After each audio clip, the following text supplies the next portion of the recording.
बालाच ते इल्ज़ाम हणण जो इहो मतिलबु आहे त तूं इन ॾोह में मूंखे बि शरीक थो करीं। मूंखे त इहो शक आहे त किथे तूं इहो न चवीं त बालाच शहर बानो जो खून असांजे अखियुनि अॻियां कयो आहे ऐं मां वरी इहो ज़ुल्म ॾिसंदे ख़ामोश रहियुसि।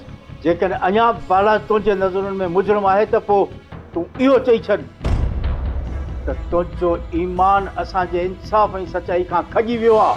जंहिं शख़्स बि कोहिस्तान जे अमन मान खे तबाह कयो आहे उन जल्लाद खे त मां ठीकु कंदुसि।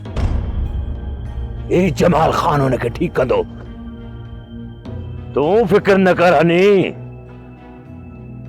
इन्हनि थोलगनि खे मां मुंहुं ॾेई वेंदुसि। बालाच सरदार खे गोली हणी छॾी आहे। न चो छा पियो चई तूं? हा मां सच पियो चवां, सच पियो चवां, जमाल सच पियो चवां। याद रखजांइ बालाच खान, कोहिस्तान में अञा बि इंसाफ़ आहे ऐं इंसाफ़ रहंदो जेसि ताईं जमाल खान जीअरो आहे। कंहिंसां बि नाइंसाफ़ी न थींदी।